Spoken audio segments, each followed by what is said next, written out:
For generations, no one questioned why the family tree was full of missing names. But when an heir unearthed the cellar beneath their ancestral home, the silence of history gave way to something far darker. This isn't folklore. This really happened. October 4th, 1992. Manchester, England. The Rowan family had always been proud of its history.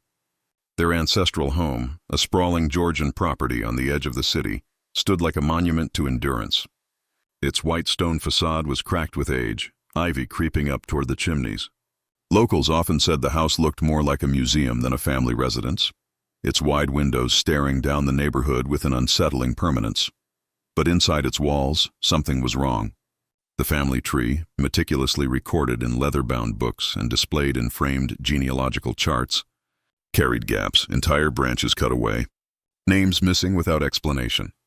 To visitors, it was odd but forgettable. To the family, it was a quiet rule: do not ask about those who aren't written. By the fall of 1992, the house had fallen to James Rowan, a 34-year-old accountant who had grown up abroad after his parents' divorce. He had only faint memories of summers spent at Hollowbrook Road, climbing the stone steps, smelling the damp cellar door that was always padlocked. Now the property was his. When James arrived with his wife Claire and their 9-year-old daughter Emily, they were determined to make the house livable. Claire had brought cleaning supplies, Emily a backpack stuffed with dolls, and James carried the box of family documents his late uncle had sent him. Tax records, deeds, and the infamous genealogical charts. That night, as they sat in the drawing room with takeaway fish and chips spread across paper bags, James unfolded the family tree. Claire leaned over his shoulder, her brow furrowed. "Why does it jump?" she asked. James traced the line. "From 1890 straight to 1912. That's more than 20 years gone." Emily, curious, leaned closer. "Where are the names?" James folded the paper quickly. "Some families just don't write everything down," but Claire saw the unease in his eyes. He didn't believe his own excuse. The first night passed without event, except for the sound. At precisely 2:17 a.m., Claire woke to the unmistakable creak of floorboards below their bedroom. She sat up, listening. Another creak, slower this time, as though someone heavy was pacing in the hallway. "James," she whispered, shaking her husband. "There's someone downstairs." Half asleep, he grabbed a torch from the nightstand. Together they crept to the landing, shining light across the staircase. Nothing. Silence. But when they returned to the bedroom, the door to the cellar at the far end of the hall, usually locked, was wide open. James stared at it for a long moment before crossing the hall and shutting it. The padlock hung loose, as though it had never been latched. "Old wood," he muttered. "It shifts." Claire didn't reply. She hadn't seen the padlock move. She had seen it fall from the latch. The following afternoon, while unpacking, James took the box of records down to the study. Emily wandered off exploring, her doll tucked under her arm. Moments later, her voice echoed through the house. "Daddy! Daddy, come look!" He followed her sound to the cellar door. Emily stood with one hand on the iron handle. The door was ajar again. "Sweetheart, you're not supposed to touch this," James said gently. "I didn't," she protested. "It opened by itself. I just wanted to see inside," James sighed. He pulled the door fully open, revealing steep stone steps descending into darkness. A draft of cold, earthy air swept up at them. At the bottom of the stairs, the beam of his torch illuminated shelves stacked with glass jars, all fogged with dust. Some were filled with what looked like soil. Others contained papers pressed against the glass. "Stay here," he told Emily, though she clung to his arm. He descended halfway before the air shifted, sharp, metallic, and foul. The beam landed on something at the back wall, a wooden chest, heavy, bound with rusted iron. Its lid bore a carved symbol, a circle with jagged edges like teeth. James's heart thudded. He shut the torch, turned, and led Emily upstairs. The cellar door slammed behind them. That evening, while Claire cooked pasta, James stepped outside to the front garden. Their neighbor, Mrs. Hensley, a woman in her 70s, shuffled along the pavement with her dog. She paused when she saw him. "So you're back in the Rowan house," she said, voice low. "Yes," James replied carefully. "Inherited from my uncle." Her gaze slid to the house, then back to him. "Best keep the cellar locked at night," James blinked. Why? She patted her dog's head and whispered, almost conspiratorial, because that's where they kept the forgotten ones. Before he could ask, she walked on. That night, James returned to the study. He reopened the family tree, staring at the missing names. He compared it to census records his uncle had stored in the box. His pulse quickened. In the 1891 census, 7 children were listed under the Rowan household. But in the family tree, only 2 appeared. The rest, erased. James shut the book and locked the study drawer. Upstairs, the grandfather clock chimed midnight. Then came the scream. Claire bolted upright in bed. "Emily?" They ran to their daughter's room. Emily sat upright in bed, eyes wide, mouth trembling. "What is it, sweetheart?" Claire asked, clutching her. Emily pointed toward the corner of the room. "They came out of the cellar," she whispered.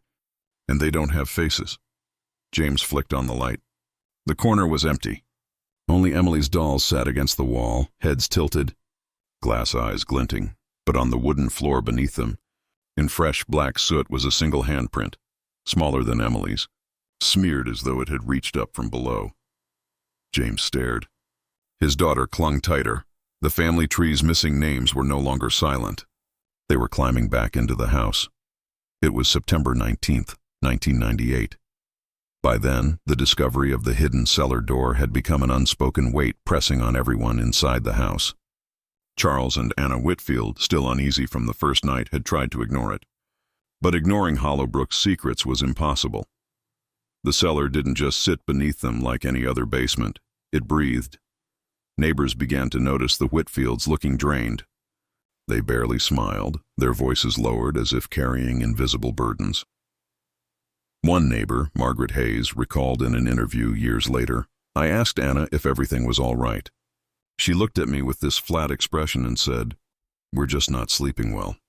But it wasn't tiredness in her eyes, it was fear. I'll never forget that." The sleeplessness started the night after the cellar door was found. Every hour after midnight, faint tapping noises echoed from under the floorboards. At first, Charles dismissed it. "Pipes," he muttered. But the taps weren't random. They came in patterns, slow, deliberate sequences, almost like someone spelling something out. The Whitfields' youngest daughter, Clara, just 10 at the time, woke one night to a strange humming drifting through her bedroom wall. She thought it was her sister sleep-talking. But when she checked, her sister Emily was fast asleep. The humming continued. A low, steady tune.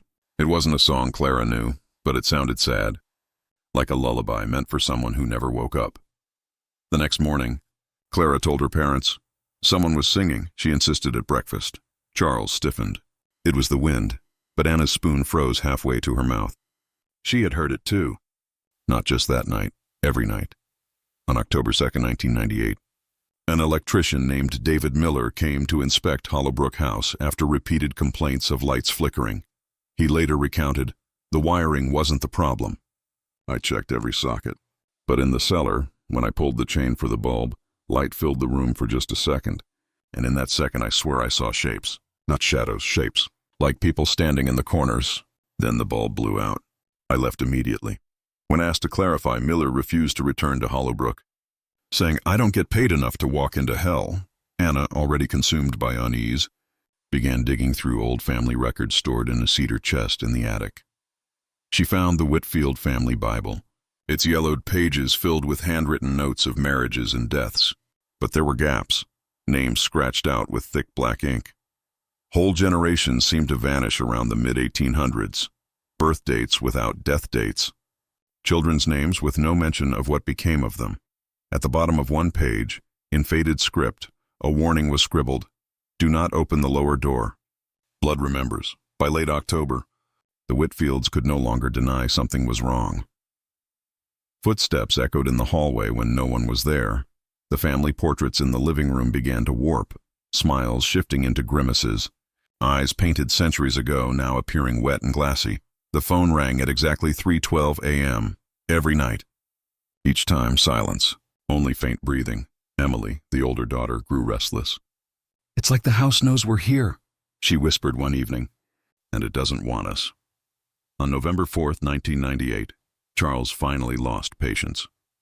Armed with a heavy flashlight, he descended into the cellar. Anna begged him not to go, but he muttered, "I'm ending this." The children huddled on the stairs, watching. Charles pulled the cellar door open. Cold air rushed up, smelling of rot and wet stone. He stepped inside, his light cutting across shelves, tools, and stone walls.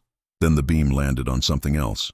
Markings scratched deep into the stone, not just symbols, tallies. Hundreds of them carved in uneven lines. Charles froze. Jesus Christ! The air grew heavier. Then the unmistakable sound of footsteps below him, slow, approaching. Anna screamed for him to come back, but Charles didn't move. He shone the light deeper into the cellar. "Who's there?" he shouted. No answer. Just breathing, and then the flashlight died. Darkness swallowed him. The family on the stairs heard his strangled cry. The cellar door slammed shut on its own. Anna and the girls pulled, clawed, screamed. But the latch wouldn't budge, and from behind the locked door came Charles's voice, shaking, broken. "It's not empty down here." That was the last clear thing Anna and her daughters heard before the cellar went silent. When they finally forced the door open minutes later, Charles was gone. Only his flashlight remained, cracked on the ground.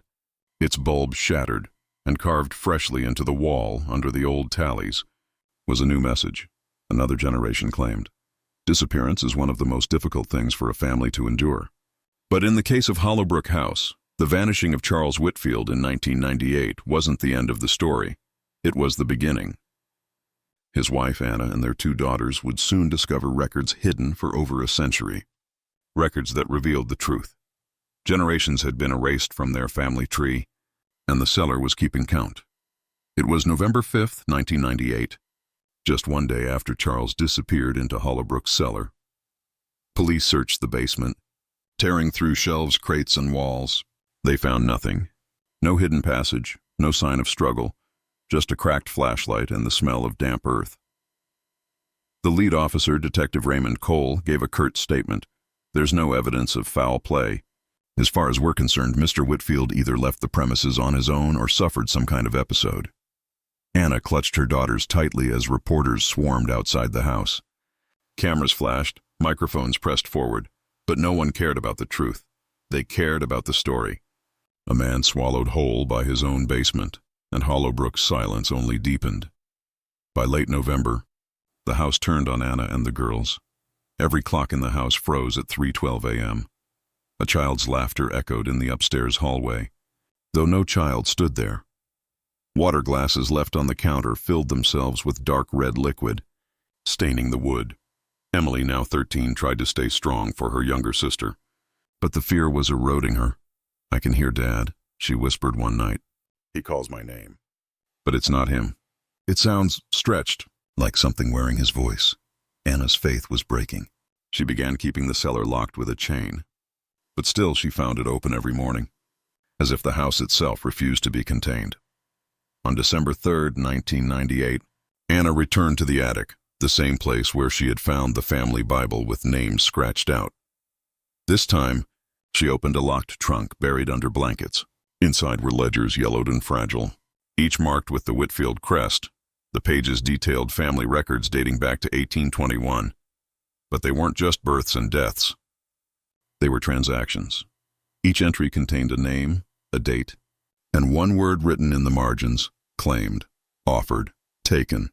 And beside many names, an eerie note repeated over and over: Cellar. Anna felt her throat tighten. Generations hadn't simply vanished. They had been given. That night, Clara woke again to the low humming through her wall. But this time she pressed her ear to the plaster.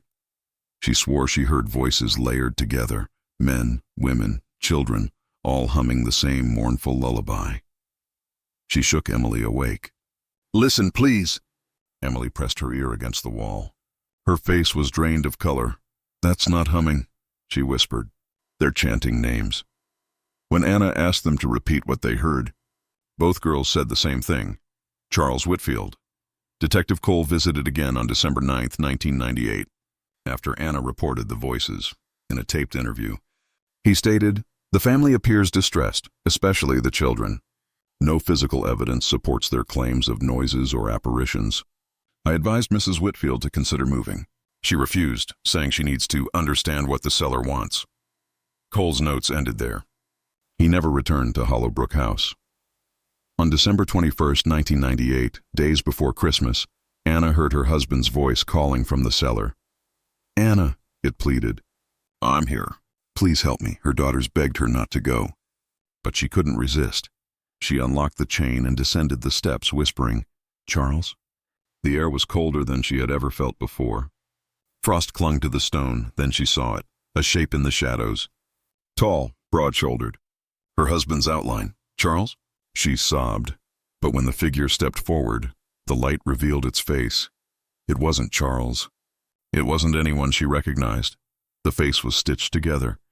Features of multiple people. Eyes that didn't belong to the same skull. A jaw too wide. A smile too sharp. And its voice layered with dozens of others as it spoke. Another Whitfield. "Delivered!" Anna screamed and fled, slamming the cellar door shut. But Clara had been standing behind her, and she whispered, "Mom." It knew my name. A researcher years later uncovered a newspaper clipping dated 1874 from the Hollowbrook Gazette. The headline read, "7 Whitfield children lost in storm. No bodies found." The article claimed the family had perished in a sudden flood. But handwritten in the margins of the clipping were 3 words, "Cellar took them." By New Year's Eve, 1998, Anna had decided to take her daughters and leave Hollowbrook. She packed suitcases, stuffed the ledgers into a box, and loaded the car. But when they reached the driveway, the engine refused to start. The street lamps outside flickered out one by one. The house loomed behind them, every window glowing faintly yellow, and from inside, through the winter air. They all heard it, Charles's voice, clear, strong, desperate. "Don't leave me." "Don't leave me here," Clara screamed. Emily covered her ears. Anna froze, torn between escape and love. And as she stood there, trembling, the cellar door inside the house creaked open on its own. When a family tries to escape a haunting, there's always hope that distance will break the curse. But for the Whitfields, Hollowbrook House would not let them go. The cellar had taken before, and it would take again, until its debt was paid in full. January 1st, 1999. Anna Whitfield packed her daughters into the freezing car just before dawn. Suitcases rattled in the trunk, the ledgers tucked under her arm like sacred texts. She turned the ignition once. Nothing. Again. Still nothing. Emily cried, "Mom, please, we can walk." "We'll go to Aunt Linda's." But outside, the street stretched on in silence. No cars, no wind, no birds. The world beyond Hollowbrook seemed to have vanished. Anna tried again. The headlights flickered, then the car's radio switched on by itself, static first. Then a voice. Charles's voice. "Anna, don't take them. You know it wants one. Just give it one." She tore the keys out, trembling. No, no more. The house loomed behind them, its attic windows glowing as if lit by candles no one placed there. And the cellar door swung open inside, audible even from the driveway. Later police testimony included a neighbor's account, Mrs. Valerie Dempsey, who swore under oath. "That morning, I saw them. The mother frozen in the driveway, the girls screaming. I swear I heard a man's voice coming from the house." But Mr. Whitfield had already been gone for months. They weren't alone there. Anna realized walking wasn't an option. The air grew heavier the further they stepped from the property, pressing against their chests. Clara fainted halfway down the block, her lips turning blue until they carried her back inside. It was as if the house itself refused to release them, and when they stepped back through the door, the lights flared bright. The warmth returned. Clara's breath steadied. Emily whispered, "We're its prisoners." That night, Anna locked herself in the study and opened the ledgers again. The words blurred, but one phrase repeated over and over through the decades.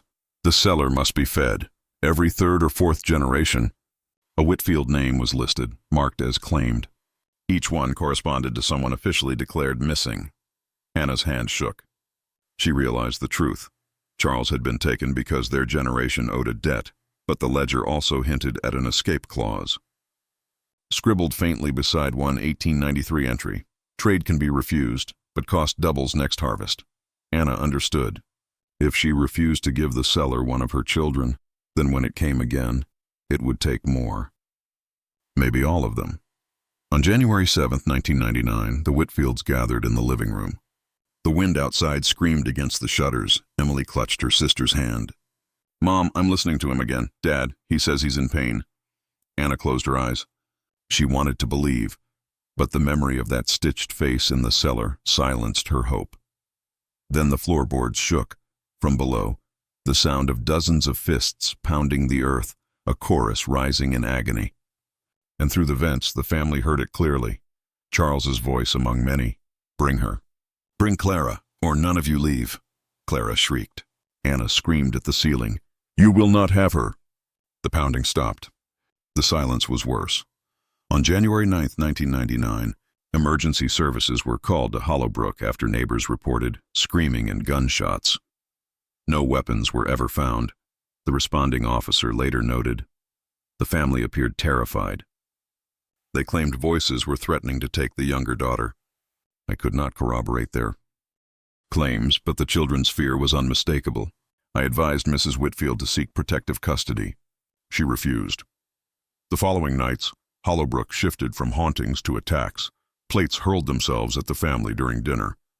The piano in the parlor pounded on its own, every key slamming until strings snapped, doors locked from the inside, trapping the girls in darkness until Anna forced them open with a hammer. Emily began bleeding from her nose each night at 3:12 a.m., the cursed hour when all clocks froze. Clara whispered to Anna in the dark, "Mom, it already marked me. It hums my name. I think it'll take me anyway." On January 14, 1999, a priest from St. Matthew's Parish arrived. Father Joseph Quinn, recorded in diocesan logs as having performed an unofficial rite at Hollowbrook.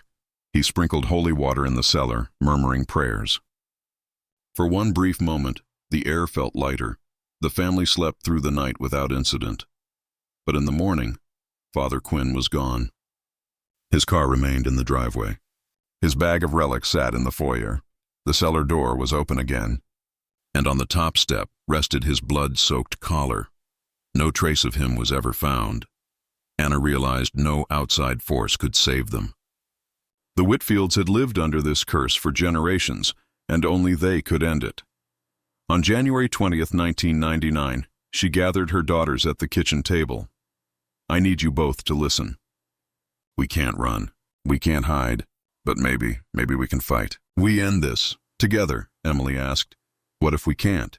Anna squeezed their hands. "Then at least we won't be taken apart." That night, Anna armed herself with a lantern, a hammer, and the ledgers. She chained the cellar door once more, but she knew it was useless. As midnight drew close, she could hear the whispers rising from beneath, hundreds of voices chanting the same words. Blood, blood, blood. The walls shook. The chain rattled violently. The floor beneath their feet bulged upward as if the earth itself were breathing. Clara clutched her sister, sobbing. Emily whispered, "It's coming through," and then the cellar door burst open on its own, splinters flying across the kitchen. The lantern light spilled down into the pit, and in the blackness below, dozens of faces stared back, faces of the Whitfields who had vanished across 2 centuries. Their eyes glowed yellow. Their mouths opened in unison. "The debt must be paid tonight," Anna screamed. The house went dark. For centuries, the Whitfield name carried silence, gaps in its history, names erased without explanation. Now, Anna and her daughters stood face to face with the truth. The cellar was not a room, but a mouth. And it has been fed generation after generation. The question was no longer if it would take someone, but who would be offered. January 21, 1999. The kitchen shuddered as the cellar door blew open. Faces glowed in the dark below, Whitfields who should have been long dead. Their voices, layered into one, filled the house. The blood must flow. The line must pay. Anna raised the lantern, shaking. "You took my husband.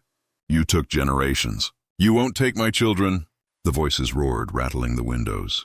"A Whitfield must be given, or the line is ended, all taken," Emily whispered. "Mom, they mean all of us." "If we don't give one, they'll drag us all down." Clara clung to her. "Don't let them, please." Anna flung open the nearest ledger. The names scrawled inside blurred, but one phrase grew darker with each line. Debt deferred doubles in demand. The priest's disappearance had confirmed it. The cellar didn't want outsiders. It only wanted Whitfield blood. and Charles's fate meant this cycle hadn't been broken. The cellar demanded another. Anna stepped to the edge of the cellar, voice breaking. "Take me. I'll give myself." "Spare them," the voices answered, shrill, overlapping. "Not yours. Too old. We take the fresh." "The young." "The daughter." Clara screamed and buried her face in Emily's shoulder. Anna shouted into the dark. "Then take me with her." "If she goes, I go." Silence, then two. For one. The lantern flickered violently. Shadows stretching across the kitchen. On January 22, 1999, the Hollowbrook Police Department received a call at 3:17 a.m. from the Whitfield residence. The audio transcript, later released under FOIA requests, captured only Anna's trembling voice. "It's in the walls. It's coming for my girls. If we don't make it, please tell them this wasn't madness. It's real. It's real." The call ended in static. Units were dispatched, but by the time they arrived, the family was gone. Anna knew there was no running. She grabbed her daughter's hands. "We end it tonight," she said. Emily stared at her, horrified. "Mom, you're not—" "Yes," Anna cut in. "We face it together. If it takes us, it won't keep us. We'll find Dad." The three descended into the cellar, lantern light trembling against damp stone. The air was alive, breathing, shuddering. The walls pulsed as if veins ran beneath them, and at the far end, where once there had been only stone, a door now stood. A black iron door. It swung open before they reached it. Beyond was not more cellar. It was a cavern. The floor rippled with shallow water, reflecting faint, sickly light, and in the center stood the figures. Generations of Whitfields, their bodies intact but wrong, mouths stitched, eyes glowing faint, their hands bound by shadows that weren't ropes, but living tendrils. Charles was among them. His lips moved, whispering, "Anna, run." The other figures moaned, a choir of agony. The voices from the walls screamed, "Choose. Give one freely or we take all." Anna shoved Emily and Clara behind her. "You won't touch them." Emily sobbed, "Mom, if we don't, it'll take us all." Clara whispered, "Maybe it already has." "Maybe we were born promises." Anna screamed at the glowing faces. "What are you? Why us?" The answer shook the cavern. The Whitfields built Hollowbrook on stolen earth. A pact was made, a child every third line given to the ground. The blood sealed the land. You live in the house, we live beneath it. Anna understood. Hollowbrook had never been cursed. It had been bound by Whitfield ancestors. The cellar was a covenant, fed for survival. Her great-grandfathers had made the deal. Her family had lived in wealth, power, land, all bought with blood. And now the debt has come due again. Anna clutched her daughters. "If this is our inheritance, then I refuse it. You hear me? I break it. Tonight!" She smashed the lantern at her feet. Flames erupted across the cavern floor. The bound Whitfields shrieked. The tendrils screamed, pulling back into the shadows. The cavern shook, walls cracking. Charles reached forward, screaming his wife's name, but the shadows dragged him back. His face disappeared into the dark. The girls screamed as the floor split open, a chasm opening beneath them. Anna grabbed both her daughters, pressing them close as the earth collapsed. "Hold on, don't let go." And then everything fell into blackness. At 4:32 a.m., neighbors reported seeing Hollowbrook House shake violently, then go dark. A red glow lit the cellar windows, followed by silence. One neighbor, Harold Mason, claimed, "I saw the whole place groan like it was breathing. Then, nothing, just quiet. But I swear I heard children crying underground." By dawn, the house stood silent. Police entered. The cellar door was gone. The staircase ended in solid stone. No sign of Anna, Emily, or Clara was ever found. But the ledgers remained on the kitchen table, open to a fresh page. Written in blood, debt paid in fire. Balance unsettled. The line has not ended. By the dawn of January 22, 1999, the Whitfields were gone. What remained at Hollowbrook House was silence, and a history that refused to stay buried. This is the story of what investigators found, what townsfolk remembered, and why the cellar may not be finished. For some, it is evidence of a curse. For others, a debt is still waiting to be paid. January 22, 1999, 6:45. A.M. Sheriff John Farrow arrived with 2 deputies. The Whitfield neighbors stood on their porches, whispering. Everyone had heard the sounds overnight. Cracks, moans, a fire that never reached the sky. The house looked intact. Too intact. Not a single scorch mark, no broken windows. But the air smelled faintly of smoke and earth, as if the ground itself had burned. The cellar door was gone. Where the stairwell should have descended was only unbroken stone, smooth as though carved by centuries, like it was never there. Deputy Collins muttered. The official report listed Anna Whitfield, 42, Emily Whitfield, 15, and Clara Whitfield, 12, as missing persons. Charles Whitfield had already been reported deceased earlier that winter, his body presumed lost in the cellar collapse. But when officers searched the kitchen, they found the ledgers. The last entry written in red read, "Debt paid in fire. Balance unsettled. The line has not ended." The handwriting did not match Anna's. The state dispatched Professor Alan Gray, a historian specializing in colonial settlements. He uncovered contracts between early Whitfield settlers and the Hollowbrook parish, documents hinting that a blood tithe shall preserve the land. Gray explained in an interview years later.